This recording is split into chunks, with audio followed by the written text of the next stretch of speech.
নমস্কাৰ গুৰুমণ্ডলী গুণোৎসৱ সম্পৰ্কীয় এটি নতুন ভিডিঅ'ৰ সৈতে মই বিশ্বজিতে স্বাগতম জনাইছোঁ ৰামধেনু এডুকেলে।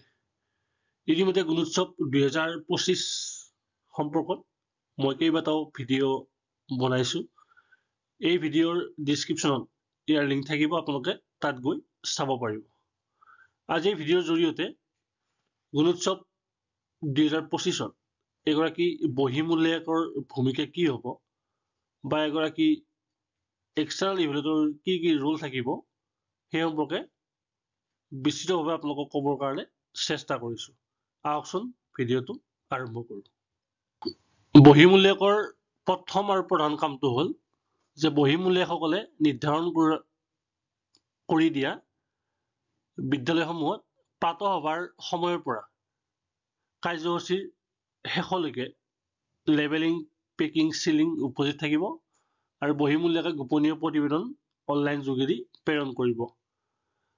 মানে বহিমূলীয়াসকলে ৰাতিপুৱাই নিৰ্দিষ্ট সময়ত গৈ সেই বিদ্যালয়ত উপস্থিত হ'ব লাগিব আৰু ৰাতিপুৱাৰ যি প্ৰাতঃসভা বা মৰ্ণিং এছেম্বলি, সেই মৰ্ণিং এছেম্বলিৰ পৰা আৰম্ভ কৰি একেবাৰে গুণোৎসৱৰ OMR চিট লেবেলিং কৰা বা পেকেটিং কৰা এই গোটেইখিনি কাম তেওঁ তত্ত্বাৱধান কৰিব লাগিব, অবজাৰভেশ্যন কৰিব লাগিব আৰু যি গোপনীয় প্ৰতিবেদন তেওঁলোকে অনলাইন ছাবমিট কৰিব লাগিব, সেই প্ৰতিবেদন তেওঁলোকে কেতিয়াও ছাবমিট কৰিবলৈ নাপাহৰিব।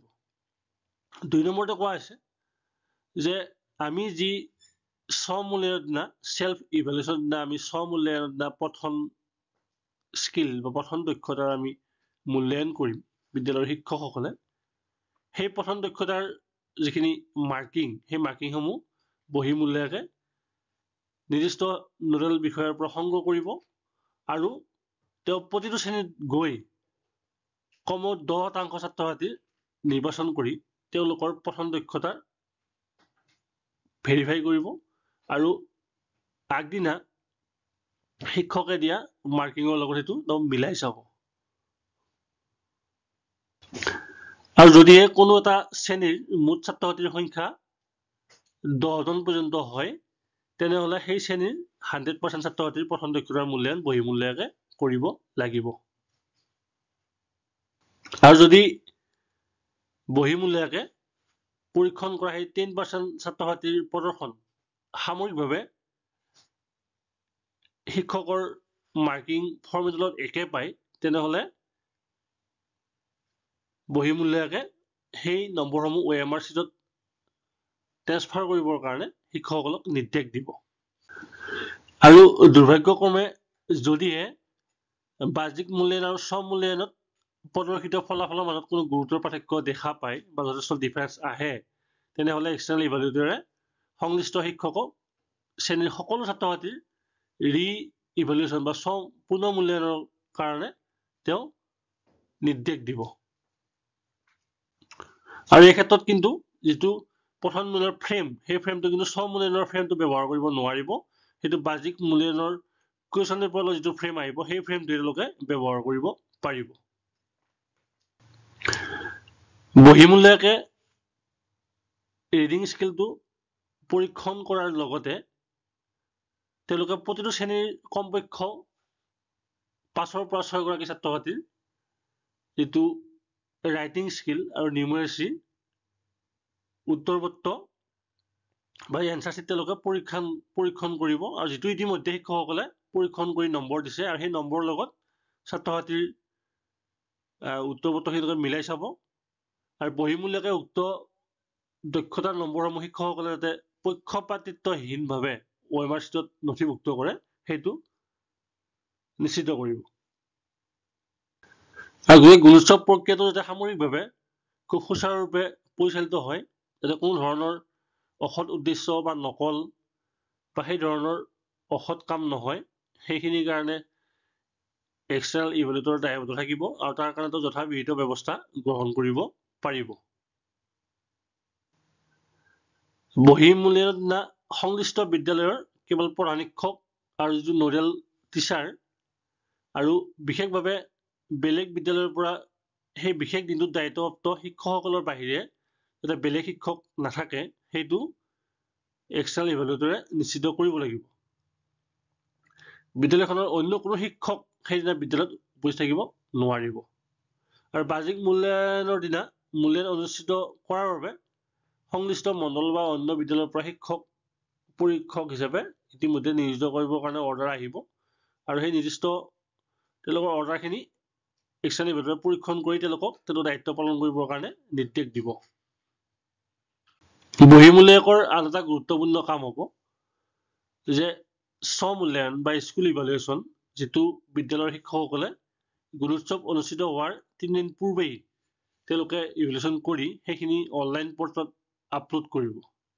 বহিমূল্যায়কে নিৰ্দিষ্ট দিনা সেই পুনৰ পৰ্টেলটো খুলিব আৰু যিখিনি শিক্ষকসকলে ইতিমধ্যেই বিদ্যালয় মূল্যায়ন কৰিছে বা যিখিনি তথ্য আপলোড কৰিছে সেই আপলোড কৰা তথ্যখিনিৰ লগত বিদ্যালয়ৰ সামগ্ৰিক আন্তঃগাঁথনিকে ধৰি গোটেইখিনি দিশ তেওঁ পৰ্যবেক্ষণ কৰি মিলাই চাব আৰু যদি সব ঠিকে থাকে তেনেহ'লে বাৰ্ষিক মূল্যায়নৰ দিনাই তাৰ এটা সম্পাদিত চূড়ান্ত ক্ষেত্ৰভিত্তিক তথ্য তেওঁ পৰ্টেলত আপলোড কৰিব।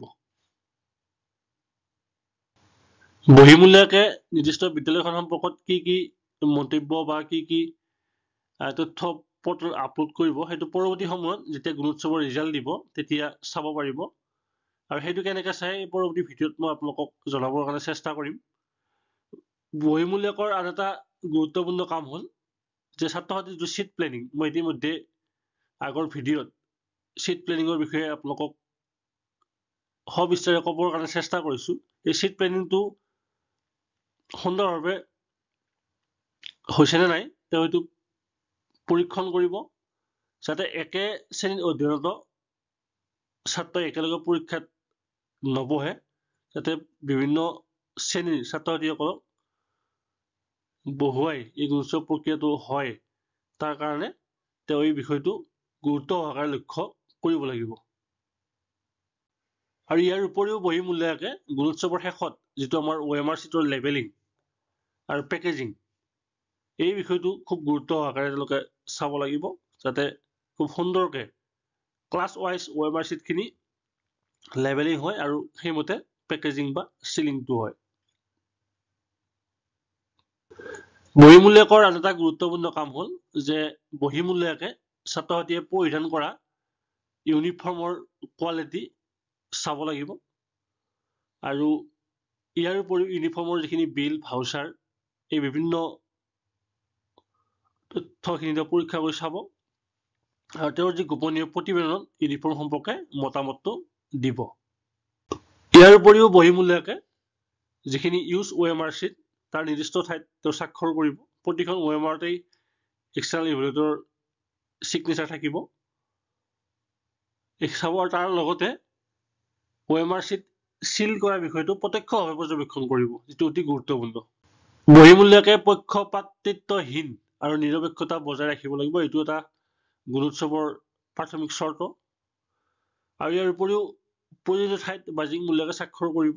এটেণ্ডেঞ্চ চিট বা OMR চিট য'তেই প্ৰয়োজন হয় তাত বহিমূল্যায়কে স্বাক্ষৰ কৰিব আৰু বহিমূল্যায়কে ব্যৱহৃত সামগ্ৰীখিনি যথাযথ পেকেজিং নিশ্চিত কৰিব। বহিমূল্যায়কে ঐক্যসাজ ক্ষেত্ৰ যিখন ফৰ্মেট 9ত দিয়া ধৰণে মূল্যায়ন কৰিব, এখন ফৰ্মেট 9 আছে, আপোনালোকে পৰৱৰ্তী সময়ত চাব পাৰিব।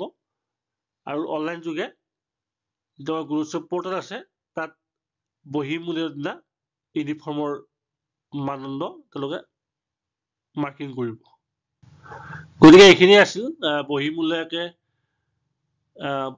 বহিমূল্যায়নৰ দিনা ৰূপায়ণ কৰিবলগীয়া তেওঁৰ বিভিন্ন কাৰ্যসূচী বা দায়িত্ব সম্পৰ্কে আপোনালোকক ক'বৰ কাৰণে চেষ্টা কৰিলোঁ। এনেকুৱা ধৰণৰ গুণোৎসৱ সম্পৰ্কীয় ভিডিঅ' পাই থাকিবৰ কাৰণে আপোনালোকে চাই থাকিব ৰামধেনু এডুটেক। ধন্যবাদ।